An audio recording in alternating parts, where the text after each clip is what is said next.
আমরা শিক্ষা স্বাস্থ্যকে সবচেয়ে বেশি গুরুত্ব দেব, দুর্নীতি তোমাকে লাল কার্ড। আমরা ফাঁসির রশি গলায় নিয়েছি কিন্তু দেশ থেকে পালাইনি। আমাদের অঙ্গীকার একেবারেই স্পষ্ট, আমরা শিক্ষা স্বাস্থ্যকে সবচেয়ে বেশি গুরুত্ব দেব। কারণ একটি ভালো জাতি গড়তে হলে অবশ্যই আমাদের একটা ভালো শিক্ষা ব্যবস্থা লাগবে। আমাদের শিক্ষা ব্যবস্থা ভালো নেই।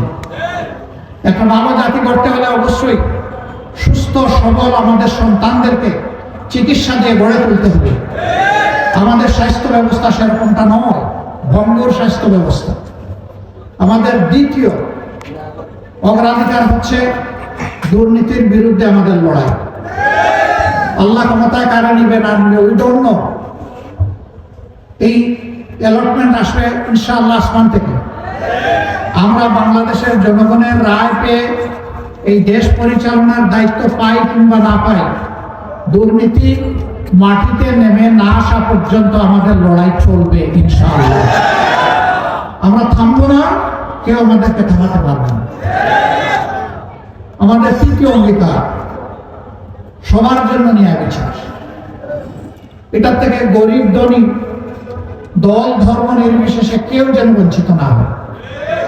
সবাই যেন আইনের সমান সুযোগ পায় এবং ন্যায় বিচার পায়। সামাজিক এই ন্যায় বিচার নিশ্চিত করা আমাদের চতুর্থ অগ্রাধিকার। আমরা আমাদের ভাঙ্গাচোরা অর্থনীতিকে পুনরায় আমরা গড়তে চাই এবং এখানে আমরা আমূল পরিবর্তন চাই। ওই উপরে উপরে প্রলেপ দিয়ে হবে না। ভিতরে ক্যান্সার থেকে গেলে উপরের চামড়াকে কসমেটিক সার্জারি করে মানুষকে সুস্থ বানানো যায় না। আমরা ক্যান্সারের জায়গায় হাত দিতে চাই। ওই জায়গাগুলো আমরা চিহ্নিত করে সুস্থ করার জন্য যেখানে দরকার যেটা সেটাই করতে হবে ইনশাআল্লাহ। কারণ মুখের দিকে তাকানো যাবে না। দেশের প্রতি দায়িত্ব জ্ঞান সম্পন্ন, ভালোবাসা যাদের অন্তরে দেশের প্রতি আছে, দেশপ্রেম আছে, সততা আছে, যোগ্যতা আছে, সে কোন ধর্মের এটা আমরা দেখবো না। সে মানুষ, সে বাংলাদেশের নাগরিক, আমাদের বিবেচনার জন্য এতটাই যথেষ্ট। আসল মানুষটাকে আসল জায়গায় বসায় দেওয়া হবে ইনশাআল্লাহ। আগামীতেও কি একটা দুর্নীতিবাজ সরকার এসে আমাদের সব লন্ডভন্ড করে দেবে? আগামীতেও সন্ত্রাসীরা এসে আমাদের উপর আবার ছড়ি ঘুরাবে?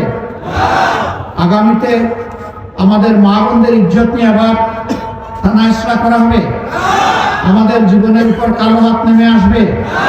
সবগুলোর বিরুদ্ধে আমাদেরকে সিংহের মতো গর্জন করতে হবে ইনশাআল্লাহ। আমাদের স্পষ্ট বক্তব্য, দুর্নীতি তোমাকে লাল কার্ড, সন্ত্রাস তোমাকে একেবারে কালো কার্ড, অবিচার তোমার জায়গায় সমাজে হবে না। তারা জানে না এখন কিভাবে কোথায় গেলে। আমরা কোনোদিন এটা বলি নাই যে আমরা পালাই না। তবে আলহামদুলিল্লাহ রাব্বুল ইজ্জত আমাদেরকে এটুকু মেহেরবানি করেছেন যে আসলেই আমরা পালাইনি। আমরা ফাঁসির রশি গলায় নিয়েছি কিন্তু দেশ থেকে পালাইনি।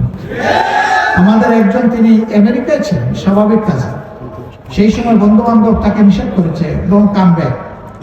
তিনি বলছেন কেন? বলেছে যে আপনাকে ওই রকমই পারসিকিউট করা হবে, অবিচার করা হবে যেমনটা অবিচার করা হচ্ছে আপনার সিনিয়র লিডারদের সাথে। তিনি বলছেন সিনিয়র লিডাররা যদি আল্লাহর জন্য ধৈর্য ধরে সহ্য করে থাকতে পারেন, আমিও পারবো, আমি আসছি। আদালতে দাঁড়িয়ে আমাকে ফাঁসি দেওয়া হোক, আমার কোনো আপত্তি নাই। আমি পলাতক হিসাবে বদনামের অংশ নিতে চাই না যে আমি অপরাধী। আমি আদালতে দাঁড়িয়ে বলবো আমি নিরপরাধ। 24 সাল যে 41 হয়ে যাবে তারা এটা বুঝতে পারেন না। সে বছরটা আমি আল্লাহ তাআলার মেহমান হিসেবে হজে গিয়েছিলাম। অনেক মানুষ মুখের দিকে তাকায় বলতো, যারা চিনত যে আমাদের কি বাঁচার কোনো পথ বের হবে? বলতাম কেন নয় ভাই? ওই কিভাবে? যে আল্লাহ যেভাবে অতীতে করেছেন সেইভাবে। ওই যে কোনো আলো দেখি না, তা কারে দিয়ে হবে? আমি বলতাম যে কেন? সকল যুগের পরিবর্তন এসেছে যুবকদের হাত ধরে, তাদের গাড়ি ভর করে। বাংলাদেশেও পরিবর্তন আসবে যুবকদের হাত ধরে।